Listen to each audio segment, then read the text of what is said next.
Hey, how are ya? My name is Ben, and I am a movie buff. Well, guys, it's that time of year where I talk about the best movies that I saw in 2018. Maybe they weren't the best movies, but without a doubt, they were my favorite movies. Now, like last year's list, there are a few things I want to inform you guys of. Number one, the movies that I'm picking for this list are not specifically 2018 releases. They are movies that could be new, they could be old. The only thing they have in common is that I watched them in the year 2018. The other thing is that I watched about 146 new movies this year, movies that I've never seen before, and I saw a lot of good ones. So instead of doing a top 10 list, I'm going to do a top 15 list with a whole bunch of honorable mentions because there are just too many good movies to talk about. All right, let's do this. First, some honorable mentions: Hidden Figures, The Disaster Artist, Up in the Air, Bohemian Rhapsody, Searching, Mr. Nobody, Roma, Ip Man, First Man, The Greatest Showman. Coming in at number 15 is Raiders, the story of the greatest fan film ever made.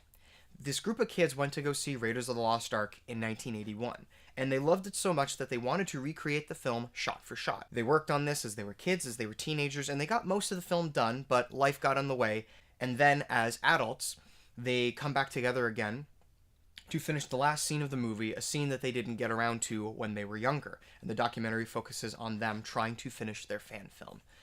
As you can imagine, a film like this resonated very strongly with me. It's very inspiring. It's so funny to see all the things they had to come up with in order to replicate this blockbuster movie from the 80s. Coming in at number 14 is Incredibles 2. We had to wait 14 years for this sequel, and it was worth it. It is a very good sequel. I love the humor. There are some really serious moments in the movie that don't feel like they belong exactly in a kid's movie, but really a lot of people going to see Incredibles 2 are probably adults. That was great to see. The action scenes, there's a scene where Elastigirl is on this motorcycle and she's kind of part of this chase, and just some of the stuff they come up with was so cool and so exciting. Coming in at number 13 is Wild Tales. This is a film from Argentina. It's an anthology film with 6 stories, and they all deal with revenge. Some are smaller stories, some are bigger stories, but they all have that theme of wanting to get back at someone. And the movie's really good. I would say what I like about it the most is how creative it gets. There are some stories that you get into the first few minutes, and you just can't imagine like how exciting a scenario like that might be.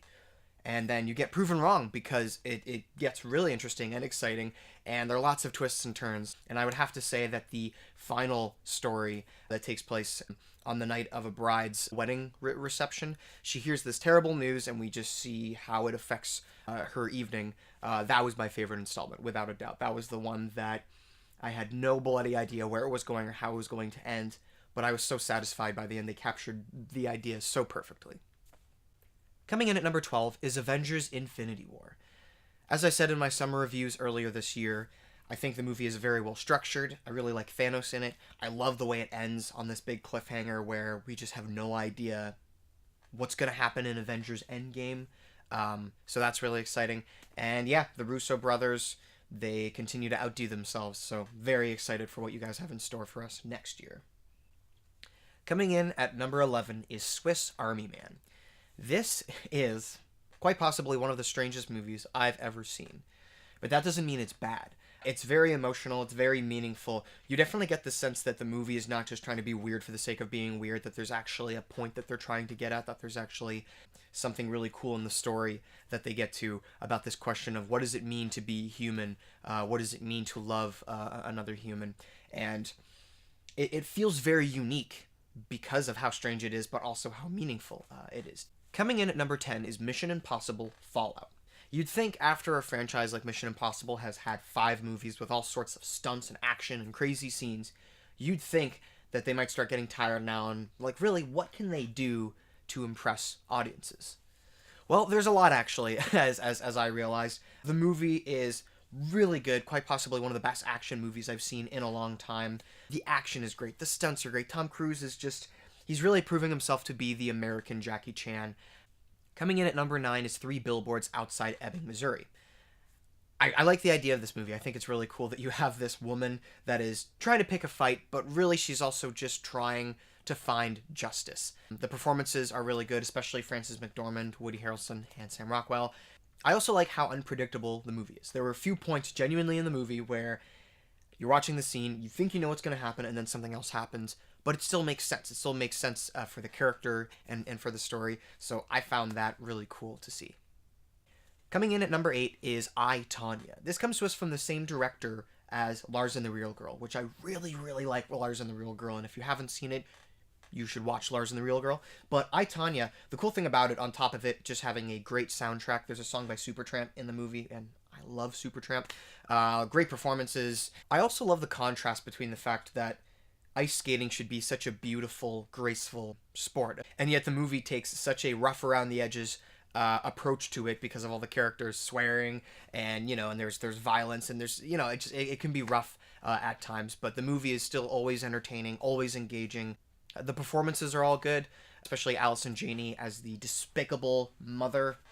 Not a surprise why she won an Oscar for that role, but also I gotta give a shout out to Margot Robbie, who nailed it, absolutely nailed it as Tonya Harding. She is so good, and I know she has such a bright future ahead of her. Coming in at number 7 is The Wages of Fear. This is a movie from the 50s about this group of desperate men from a poor village who accept this job because they have to as drivers who are transporting nitroglycerin to a remote oil field. They don't have the equipment that they need to make the job safe, so any kind of harsh movement will result in them dying, will result in explosion. The movie is really tense. The movie is, without a doubt, one of the most tense experiences I've had watching a film. So while the film takes a while to get going before we get into the adventure section of the movie, I like that it takes its time to get to know the characters, to get to know the setting, and to really get a sense of investment with these characters. So once they embark on their journey, you're scared for them the whole time because you know that something bad is probably going to happen sooner or later. Coming in at number 6 is The Shape of Water. Now I have to be clear about something here. I can't exactly get behind the moral of the story here. I think it's pretty clear what Guillermo del Toro was going for by having a mute lady falling in love, romantic love with a fish god. I can't get behind that. But as a movie with such a strange concept, with a good story and good characters and good performance, and man, just a fantastic soundtrack, the movie still won me over, even though I can't go to the point of like, oh, it's changed me as a person, but I think it's a good movie. Coming in at number 5 is Ready Player One. So this is a movie where it's based on a book, obviously, and I actually had read the book about 3 or 4 months before I saw the movie. I absolutely loved the book. And when I got to the movie, yes, you can say that, oh, there's some problems with the story, some problems with the characters. You can complain for sure. But as a fun adventure film with all sorts of pop culture references and great action scenes and just the sense of, that old Spielberg adventure blockbuster, this movie succeeded on all levels for me. I had such a great time watching it. And I also got to give a shout out to Mark Rylance, who played James Halliday. For some reason, I was concerned I couldn't see him in the role. And then, he won me over in the first 5 minutes of the movie. I think he did the best job of acting in that movie. Coming in at number 4 is Inside Man. This is from Spike Lee, and this is a movie about Clive Owen, who plays this meticulous criminal who is robbing this bank and has this hostage situation because of all the people inside the bank. And then you have Denzel Washington, who's playing the guy who's trying to deal with this situation and trying to get people out safely, and also negotiating with the terrorists. And of course, Clive Owen is there for something more than money. There's an ulterior motive as to why he's at that specific bank. The movie is really smart. I love how smart the 3 main characters are and how they each kind of have scenes with each other, talking to each other, and you can tell they're just trying to outsmart each other. They're trying to be at the top of their game, and it makes for a very entertaining movie. And I also love the reveal that happens towards the end, and there's a little thing that also happens in the last minute of this movie that if it wasn't there, I think the movie still would have been really good and would have made its place onto this list. But it's the cherry on top of this beautiful cake. Coming in at number 3 is When Marnie Was There. This is a film from Studio Ghibli, not directed by Hayao Miyazaki, but it deals with this girl who's sent away to her aunt and uncle's cottage, and she sees this abandoned mansion, and there seems to be this girl there who may or may not be real, and of course they kind of develop a friendship, and we see how things go from there. this film moved me. You know, it's a movie that as you watch it, you kind of have an idea. You feel like, is it setting up an idea that I think it's setting up? Because it seems kind of obvious for a while.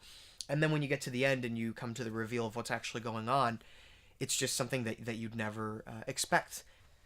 Coming in at number 2 is A Matter of Loaf and Death. British icons Wallace and Gromit form this bakery business, and there's this lady who seems to have a fancy for Wallace. But of course, we know that there's more than meets the eye. I've seen Wallace and Gromit's other short films throughout the years, but I'd never seen this one until this year.